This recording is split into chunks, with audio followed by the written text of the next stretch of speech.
চলে এলাম একটি রান্নার রেসিপি নিয়ে। তো এটা হলো মুগ, মানে গোটা মুগ। তো যেটা দিয়ে তড়কা বানায়, তো সেটা আমিও বানাচ্ছি। প্রথমে ডালটাকে একটু স্টিম দিয়ে নেব, মানে কি এই ডাল তো আর এমনি সেদ্ধ হয় না, একটু প্রেশার কুকারে স্টিম দিয়ে নিলে সেটা খুব ভালো হয়। তো তো এটাতে কোনো বাটা দেবো না, আদা আর পেঁয়াজ আর একটু রসুন আমি গ্রেট করে নিয়েছি, কেন এটাতে বেটে দিলে একদম ভালো লাগে না, গ্রেট করে দিলেই ভালো লাগে। সাথে ধনেপাতা কুচি তো থাকবেই, শীতকাল মানে সব রান্নাতে ধনে পাতা মাস্ট। তো ডালটা দেখো খুব একটা সেদ্ধ করিনি, মানে গলেও যাবে না আবার গোটাও থাকবে না, খুব ঠিকঠাক মানে নরম। এদিকে দুটো ডিমও আমি ফেটিয়ে নেব, কেন কি ডিমের ঝুড়ি না দিলে একদমই ভালো লাগে না। ভুজিয়া মতো করে রেখে দেবো, একটু রান্নার মধ্যে দেবো আর উপরে একটু গার্নিশও করে দেবো। তাই জন্য দুটো ডিম করে নিয়েছি, প্রথমে ভেজে এটাকে তুলে রাখবো, তারপরেই রান্নাটা শুরু করব। তো আমার ব্রেকফাস্টে কিন্তু সকাল সকাল এই সবই রান্না করতে হয়। প্রতিদিন যদি আমি রান্নার ভিডিও দিই তাতেই আমার ব্লগ হয়ে যায়, কিন্তু রান্না করা আর ভিডিও করা অনেকটা টাফ ব্যাপার হয়ে যায়। সকালবেলায় যেহেতু আমাদের বাড়িতে সবারই বেরানোর তাড়াহুড়ো থাকে, মানে অফিস যাবে, ছেলে স্কুল যাবে, যেদিন সময় পাই সেদিন একটু ভিডিও করে নিই। তো প্রথমে দেখতেই পেলে কড়াইতে এগুলোকে প্রথমে একটু ফ্রাই করে নেবো হালকা, খুব যে কড়া করে ভাজবো তা না। তো এগুলো একটু ভেজে নিলাম, একটু টমেটো কুচিয়ে দিয়ে দেবো। তো এগুলো একটু নাড়াচাড়া করে নিচ্ছি।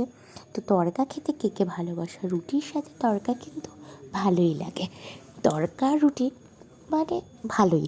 তো আমি সেদিন করেছিলাম কিন্তু মেথি শাকের পরোটা আর সাথে তড়কা, মানে ডিম তড়কা। তো আমাদের ব্রেকফাস্ট কিন্তু একদমই জমে গেছিলো। তো সবাই এই শীতে মেথি শাকের পরোটা কে কে খেয়েছো, খাবে। আমাদের রুটিও খাই। তো সেদিন যেহেতু আমার হাজব্যান্ডের ছুটি ছিল, তো ও বাড়িতে থাকলে একটু অন্যরকমই বানায়। তো যেহেতু রুটি না করে সেদিন একটু মেথি শাকের পরোটা করেছিলাম আর ডিম তড়কা। তো তোমাদের রেসিপিটা তো শেয়ারই করলাম। দেখো ডিম তড়কাটা আমার ফাইনালি রেডি হয়ে গেছে। এই একটুখানি ধনে পাতা আর একটু ডিমের ভুজিয়াগুলো ছড়িয়ে দিলেই আমার এটা কিন্তু রেডি হয়ে যায়। আমি ব্রেকফাস্টে এক এক দিন, যেহেতু সকালের ব্রেকফাস্টে আমাদের বাড়িতে সবাই রুটি খায়, সেই জন্য এক এক দিন এক এক রকম করি। মানে কোনো দিন চানা বানাই, কোনো দিন ঘুগনি বানাই। তো ডিম তড়কা আর আলুর তড়কা বেশিরভাগ দিনই আলুর রেসিপিই হয়।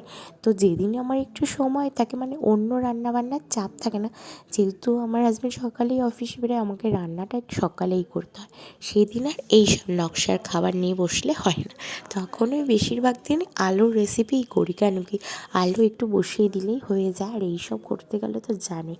তো দেখো ফাইনাল লুকটা কেমন হয়েছে। আমি কিন্তু কাঁচা লঙ্কা দিয়ে বাড়িতে বেশি রান্না করি, কেন কি গুঁড়ো লঙ্কা আমাদের বাড়িতে খায় না, যেহেতু শ্বশুরমশাইয়ের বয়স হয়েছে, শাশুড়ি সবারই তো বয়স হয়েছে, তো একটু আর ছেলেকেও আমি লঙ্কার গুঁড়োটা অ্যাভয়েড করাই, কেন না কাঁচা লঙ্কা দিয়ে করলে আমার আর ঝামেলা থাকে না, সবাই খেয়ে নিতে পারে। তো দেখেছো কেমন হয়েছে জানাবে কিন্তু।